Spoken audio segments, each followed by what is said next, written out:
Hello and welcome back to the Listening Lounge. My name is Nick Day, CEO of JGA Recruitment Group, specialist payroll and HR recruiters. And right now, there is so much noise on LinkedIn and other social platforms that it can be really hard to be heard. So I want everyone who's listening to this now to just relax, take a breath, and take this opportunity to learn something new, to learn something about Amy Aylwin-Fergus, who I've got with me today. She is a CIPD qualified HR manager with over 6 years experience in HR. She has recently found herself seeking a new role as a result of the pandemic. So we're going to explore that in a little bit more detail. And remember, they say the quieter we are, the more we hear, and that listening is the secret to discovering the greatest of stories. So I'm really excited to get started with this one today. How are you feeling, Amy? Good, thank you. Really good. Fantastic. Going to jump into question one. So during lockdown, you were, of course, on furlough before being sadly made redundant. And that was very much due to the pandemic. So what's that been like for you? And what have you been doing during this time? Oh, well, once I got put on furlough, it was because my son's nursery had closed and my husband's a primary school teacher. So he was a key worker and still needing to work. So I was put on furlough to be at home with my son. And we kind of just fell into like old habits before I went back to work after having him, and we were playing and learning and it was good fun. And then we realized we couldn't really go anywhere. So we were like, no garden in the middle of London. He wanted to go on trains. We couldn't go on trains. So I became very creative in our home environment. So I made him a makeshift garden outside with a water feature. And I bought some little caterpillars that we hatched into butterflies. Wow. We baked, and then the baking led me into exploring cooking. I've learned to cook, and I've learned to cook a wider variety of different meals, from like a fresh stir fry and French cooking from Raymond Blanc. And I did some ribs on a barbecue by Paul Ainsworth, who has got a little restaurant in Padstow, and it was just really refreshing and fun, and everyone was commenting on my cooking. I'm so jealous. And I was like, I can't just sit at home, I'm with my son, but I love to learn, do things. And then I started to do other things. So I started to do the cooking, and then I got involved in some activism work with some charities after the Black Lives Matter movement, and also Pavement Away, which is a charity that helps people off the streets who are homeless into the hospitality sector. And it was headed up by Tom Akins, obviously.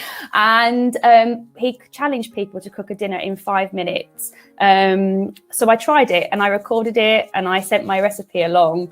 And it's still going. So if anyone wants to do it, a Pavement Away, I challenge you all who's watching to cook a meal in 5 minutes. You donate £5. And next thing I know, my video was in the middle of all these Michelin star chefs. And there's me smack down in the middle on YouTube with my 5-minute chili con carne, which was actually 15 minutes. But I took part, and it was really interesting to see that even though I'm just, a 30-year-old woman in London with, not working, I was found myself in the middle of these chefs, and that was really quite fun and refreshing. And I started to learn French. Wow. My son's back at nursery 2 days a week currently, and he's loving it. So I've got time to dedicate to, my job search and stuff. And I'm still supporting my husband because obviously they haven't stopped. Teachers, if they were at home or working, there was a lot of pressure there. And I think anyone who's had children at home now value teachers a lot more on what they do. And I'm very proud that my husband's a teacher and that he has worked really strenuously throughout this pandemic. So yeah, I feel really lucky in a lot of sense. And if I did lose my job, but I have had some of the best 5 months of my life, and I just cherish each moment. So always look on the positive. Wow, well, it sounds like you've been really proactive. I love some of that. I love it. I'm a hobbyist myself, anyone knows me, so I love all of that stuff. I'll have to check out your Instagram video. What do you hope to find in your next role?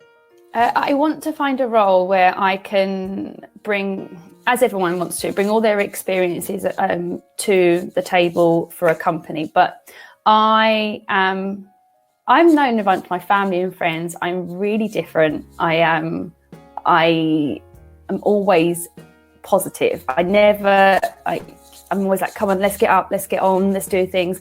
I'm really wanting to work with a group of strong women as well, which is why I liked the Super Tales coaching group, because we just end up being 6 bunch of women all together and supporting each other, and empowering people that are, maybe don't have a voice. And I really truly believe that HR is a fundamental part to a company succeeding in its strategy, because if HR can get all the right people in all the right places with the best skills and empower those skills, you can do this, you are amazing, let's get, you can improve a little bit on here, let's get that sorted, come on, let's work together, let's drive the energy, get the passion back, and you get that fire for those people to do what you want them to accomplish, then you will achieve the strategy, and everyone will be happy, and everyone will be striving for success, and then the results will come in and the company would have delivered the strategy, and then you look on how to change it all up again. And all that sort of empowering people that I work around really is what drives me the most, because I love seeing people succeed, and I love them coming in and going, oh, Amy, that's amazing. What drives me with HR? Why do I love HR? And it's about helping people be the very best version of themselves. So a role that I can really drive the people, and put my little unique, random, crazy-minded personality on top of it, and probably a bit of Tom Aiken's cooking I can deliver to the office as well. Yeah, that's all right. Exactly.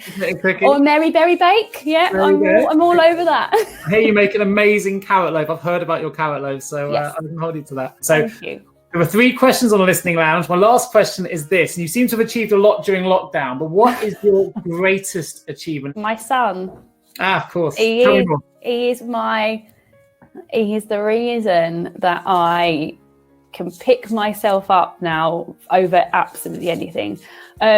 So a long time, 6-7 years ago,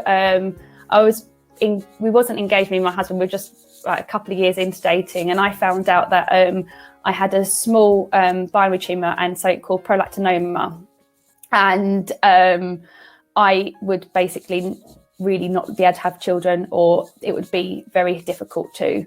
And I started having treatment. My husband at the time, my boyfriend, he was like, yeah, we'll just see what happens. I'm in this for the long haul. And we got engaged, and a year later, I got pregnant, and it was amazing. I didn't think it was going to be that easy. It wasn't easy. We weren't trying. It was kind of like just a fluke, but it was just like, what an opportunity to have as a fluke, to be responsible for the person that wakes up every morning and makes your heart explode.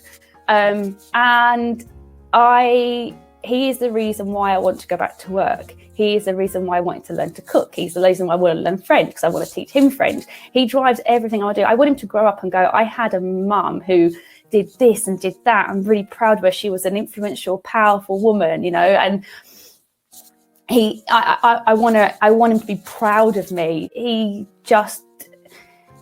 Anyone who's a parent will know what I'm talking about. You will know this. The fact that of a morning I get up and I go, morning, I love you. And he goes, no, I love you. I'm like, do you love me? He's like, yeah. I said, no, I love you. He goes, no, I love you. And it's become a game, and we have all these little niches. He helped me find the joy, and he is my greatest achievement, because everyone tells me how well mannered he is, how beautiful, well spoken he is, how he gets along at nursery, and he's including everyone in his play. I'm just an incredibly proud mum, and I think it's the best job in the world, aside from HR. I think that is an amazing response. I love it. I'm obviously a parent myself. Greatest day of my life, bar none, was the day my daughter was born. What a close to heart story, and it's amazing. You're also an incredibly passionate, positive mummy, which I think is amazing. And I'm sure he'll be incredibly proud of you and everything you've achieved and all the things that you're doing. So listen, Amy, thank you so much for joining me today on the Listening Lounge. Thanks for having me. No, it's been an absolute pleasure. Of course, If you want to be on the listening lounge in the future, do drop me a message. Please do get in touch. Opening to having more conversations just like this, because remember, every single good conversation starts with good listening. Bye.